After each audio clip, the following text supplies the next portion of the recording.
The night was unusually warm for early spring, and the city seemed wrapped in a velvet hush. London was not often quiet, but on this night, only the distant hum of cars and the occasional rush of footsteps disturbed the stillness. The moon spilled silver light onto the Thames, painting the water in restless ripples. Elena Moore had never cared much for the city's nights, but that evening, she lingered longer than she intended. Her heels clicked along the pavement as she left the gallery, her heart still buzzing from the evening's art exhibition. It wasn't just the art that had unsettled her, it was the strange, fleeting moment when she thought she felt someone watching her across the crowded hall. She told herself it was nonsense, and yet, as she walked home alone, she felt it again, that quiet awareness that someone, somewhere, had their eyes on her. When she stopped at the crossing near Westminster, Elena's phone buzzed. A text from her best friend, Leela. "Did you see him? The man in the black suit who wouldn't take his eyes off you? Don't tell me you didn't notice." Elena's lips curved in a faint smile. Leela was always dramatic, always hoping Elena would stumble into some whirlwind romance. "I noticed nothing," Elena murmured to herself, tucking the phone away.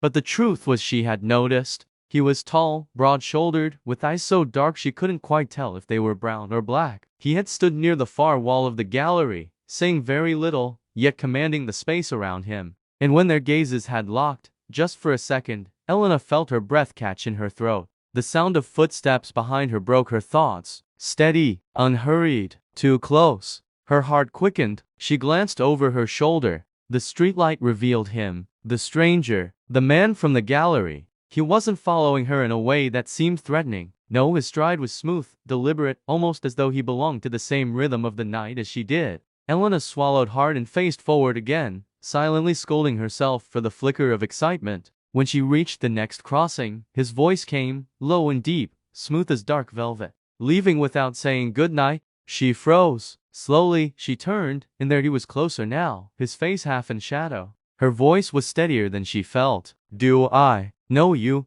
A ghost of a smile touched his lips. "Not yet, but you will." For a moment, silence stretched between them, filled only by the sound of passing traffic. She should have walked away. She should have dismissed him as arrogant, a stranger with too much charm. But instead, she stood there, her pulse betraying her with every beat. "Bold of you," she finally said, "to assume I want to." His smile deepened just slightly, though his eyes stayed unreadable. Sometimes, things are written before we even realize we're living them. The words shouldn't have touched her, but they did. She laughed softly, shaking her head. "I think you've been reading too many novels." "And you," he countered, "hide behind sarcasm when you're afraid to feel something real." Elena's breath caught. He shouldn't have known that. He couldn't have known that. And yet, it was as though he had walked straight into her guarded heart with no warning. "Who are you?" she whispered. The light above them shifted green, urging her to cross. But she didn't move. Neither did he. "My name," he said slowly, as though tasting the weight of it, "is Adrian Black." She crossed the street then, her pace brisk,